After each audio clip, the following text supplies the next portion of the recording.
Hi friends, అందరికీ నమస్కారం. ఎలా ఉన్నారండి అందరూ?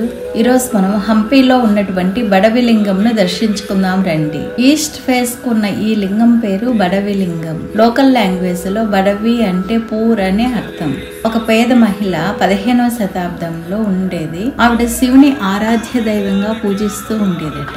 ఆమె ఒక రోజు శివునితో ఇలా అన్నదట, నా కోరికను నీవు తీర్చినట్లయితే నేను ఒక శివలింగాన్ని ప్రతిష్ఠిస్తానని చెప్తుందట శివునితో. కొద్ది రోజుల తర్వాత తన కోరిక తీరిన తర్వాత ఆమె 9 అడుగుల ఎత్తుగల రాతి శివలింగాన్ని నిర్మింపజేసిందట. ఏకశిల శివలింగం అండి బడవి లింగం ఇది. అందుకని బడవి లింగం అని పేరు వచ్చింది. ఈ లింగం 365 రోజులు వాటర్ లోనే ఉంటుంది. తుంగభద్ర నీటి కాలువ ద్వారా నీరు ప్రవహిస్తూ ఉంటుంది. ఇక్కడ స్పెషల్ ఏమంటే తొలి సూర్యకిరణాలు నేరుగా శివలింగం పైన పడతాయి.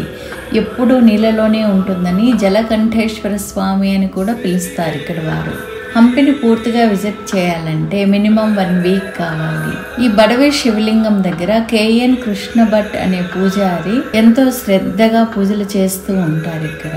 ఇతను సుదీర్ఘ కాలం పాటు ఎంతో భక్తి శ్రద్ధలతో పూజ చేసేవారు. ప్రస్తుతం ఇతను లేరండి, ఇతని కొడుకు పూజలు చేస్తున్నారు. అందరూ విజిట్ చేయాల్సిన ప్లేస్ అండి హంపి. బడవిలింగాన్ని దర్శించిన వాళ్ళందరూ ఓం నమః శివాయ అని కామెంట్స్ లో రాయండి. మీకందరికీ కార్తీక మాసంలో శివానుగ్రహం కలుగుతుంది. హలో ఫ్రెండ్స్, వీడియోని సబ్స్క్రైబ్, లైక్ అండ్ షేర్ చేయండి. నెక్స్ట్ మరొక చక్కని వీడియోలో కలుసుకుందాం. బాయ్.